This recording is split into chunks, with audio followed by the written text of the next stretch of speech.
Leonardo, Donatello, Raphael, Michelangelo, turtles named after famous Italian mobsters, burst onto the scene with a movie so good that it only has one person to thank, and that's Spider-Verse. What are you doing? What are you throwing at me? Is that a bowling ball? If you clicked on this video expecting me to meet Ride across the Spider-Verse and tell you how it changed animation forever, then I'm afraid this isn't the video for you. That's 2 doors down to the right. Oh, thank you. An Oscar for me? I know a lot of people are new here now, so let me run it back to you. Alright, play off the grid. I made a YouTube channel, failed as a YouTuber, came back 2 years later, and a couple weeks ago dropped the biggest I'm Him performance of my career. And what was I saying? The Teenage Mutant Ninja Turtles bringing in the 7th box office movie in the franchise, starring that one YouTuber guy who plays Gumball, John Cena, Jackie Chan, Ice Cube, and the guy from the Eric Andre show, and apparently Mr. Beast, whose entire role is to touch children whilst they're sleeping in the film. Mr. Beast. Mutant Mayhem was really good and massively exceeded my expectations, even after the trailer they dropped, which was really good. And that is surprising because the Turtles have been very disappointing as of late. As a kid, I liked the 2007 movie, and I actually liked the game that came along with it on the PS2. But looking back at their discography, can you blame me for being a little bit put off by their new films? Their last 2 reboot films were absolutely garbage, with somehow them looking even more uncanny than the original films from the 90s. But I ain't gonna dog on them too much because, you know, I didn't watch them. Okay, you can shout at me and you can throw more bowling balls at me, but like, this is Howard the Duck level of like weird. They look like masks the cartel would wear before putting the video on Live Leak. My ad, they look kind of hard here, but this film came out in 2014, so, you know, the pizza looks like it was made in fucking Gmod. I gotta give it to them though, that film did make close to $500 million with a budget of only $125 million. So it was a success. And like all things that are great, you know, you make a sequel. And they made a second one just 2 years later that I did not watch. And apparently so did a lot of other people because their revenue halved from the previous film. And can you really blame them? Because in the first movie, they had one of the goofiest scenes I've ever seen in cinema. Shut up! And can somebody give that horny guy Michael Bay just a fucking hand job? You don't have to use Megan Fox, it's okay. There's other girls. You can use Charlie D'Amelio, even though she would have been 8. Okay, I always knew that Mutant Mayhem was going to cook because the animation was stellar. The trailer alone really showcased that, the grungy look it went for, having pretty much its own art style than the Golden Child that I promised I wouldn't bring up in this video. Something cool with animation, and the seals clap. I don't want to sound like a broken record, right? And I'm going to move off this animation shill as soon as this little number comes out, I promise. But it's true. It looks like if you're trying to make an animated movie at the moment, make it look pretty, do something different with the art style. Don't copy these guys, copy these guys, because it seems to be working for a lot of people now, not only money-wise, but just from the response from viewers. Yada yada yada, Mutant Mayhem inspired by Spider-Verse, but honestly, in some way it feels completely like its own style. And it's really difficult to explain that without just watching it. You really do feel like you're scum walking around in New York. And you know, I imagine for New Yorkers, that's a feeling you're very familiar with. Pingus! I never heard of fucking Crime is dirty, gritty at times, and those dark colors and art styles really match the aesthetic. And not to mention, the Turtles themselves do live in a sewer, so they should embrace that. The art should be loud and gross at times and depressing. They're thugs in the night. Not everything is Hollywood golden hour. These are heroes hidden away in the shadows because society was too scared of them. Fuck society. So it makes sense for it to look this way. And it fits a lot with the fight sequences because they are so hard. Okay, I know the quality of the B-roll is ass because the guy that recorded it is Stevie Wonder, but if you watch the film, you know what I'm talking about. And from my own personal experience, I went to watch this film because the animation style featured in the trailer. And if it was a little good, maybe I could make a video on it and I could get the bag. And I'm sure for a lot of people that was the same reason. You know, I don't give a Humpty Dumpty fuck about Puss in Boots, but, you know, say what you want. If there's a bell there and a yeet sound effect and a cool visual, you know, here's all my money. But animation can only go so far. Yeah, it looks cool, but is the actual movie good? Did Seth Rogen peak with having a food orgy and some jokes about weed? Until Monday, they are the only purveyors of weed in the greater Ardendale area. Holy shit, do you think they'll sell me some? No. Because if Seth Rogen doesn't include weed in a film, it's a complete failure. Okay, some things in the movie were a bit weird, I can't lie. They had some massive hard-on for Mark Ruffalo. I don't know, maybe they were jealous and wanted to be destroyed by the Hulk, just like the Black Widow.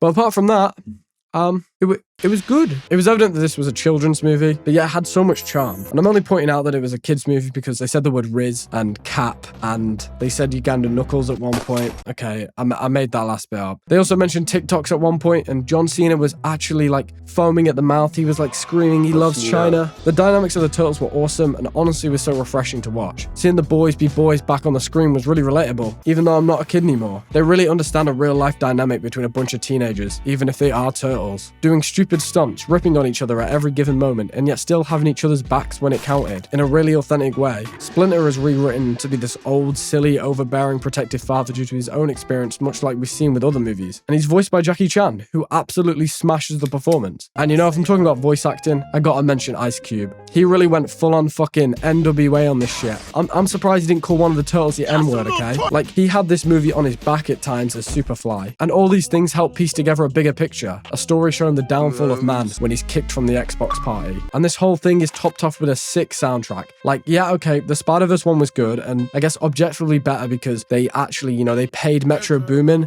to make it boom. But the song choices were excellent. I love hip-hop, if you didn't know, and I have one of the best music tastes on YouTube because someone told me that on a YouTube comment. So when they did Anti-Up and Riot and Can I Kick It on a soundtrack, you know, I was just spazzing out on that. And I was tugging my girlfriend, you know, I was pointing at the screen going, oh my god, it's the Earl Sweatshirt song from the album. That being said, there is a scene that they full-on butchered because of music choice. We're in the year 2023, and somehow, I don't know who's to blame, okay? I'm looking at you, Seth Rogen, maybe, but I made fun of you a bit too much, so maybe someone else. But why did they choose to play this over the car chase scene? It's literally the most Reddit-ass humor. Like, I'm expecting T-posing and the Soviet anthem to stop playing.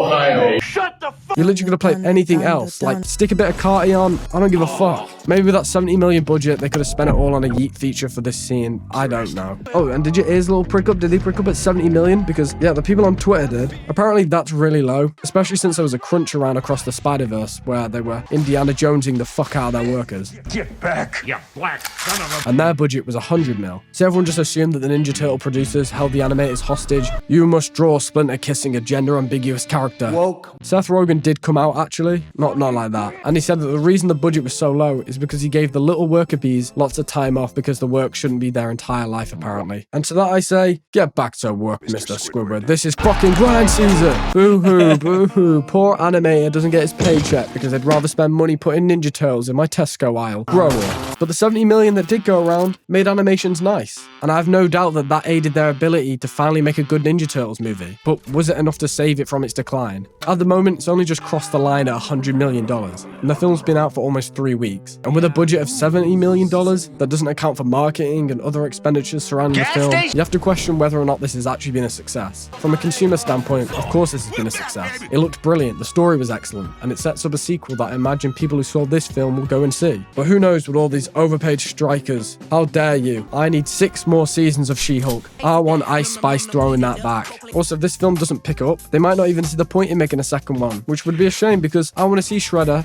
shred some turtles. Ninja Turtles doesn't have the same power that Spider-Man has, okay? It just doesn't. Across the Spider-Verse managed to pick up where Into the Spider-Verse had left it, but if Mutant Mayhem leaves nothing behind for the sequel to justify being made, then there's a possibility we'll never get to see it. At least Into the Spider-Verse made a good amount of money, so they could make Across the Spider-Verse, but it doesn't look like that at the moment. I don't know, maybe next time pay your animators even less. Go outsource it to China. Use a Nike sweatshop. Don't do that. So unless the video flopped or the man in the chair told me to go with a different title, the conclusion here should be something about whether or not animation saved the Ninja Turtles. Well, it certainly complemented it. Like a good chef, putting in the spicy... Whatever they do, the animations clearly benefited this film greatly. I wouldn't have gone and watched it if they didn't change it up, and they executed it perfectly. But for now, maybe it's too early to say whether or not it's been saved. We're going to experience some cinema fatigue now, and there's evidence showing that franchises are not generating as much hype at the moment, with Indiana Jones and Transformers not particularly performing. But hopefully this isn't the case, and they make some more money, or they just make it anyway. Because I think people are going to go watch it. The first one's really good, and I'm sure people will go watch the second one. And also that means I can make another video on it. Okay, you know, it's hard out here fighting for scraps. Okay, this is the end of the video, but I do want to say, I hit the little 5K. You know, no big deal. I don't know. Thank you. It's very nice. I appreciate it. This video's not as good as the other ones, okay? I understand that. It's a little small one. Go watch this one if you liked it. And I'm gonna be gone for a few days. So that's why I was like, oh, I'll make a little cute video. My next one's gonna be about this game coming out called Starfield, I think. And yeah, thank you for everything. We're on demon time now.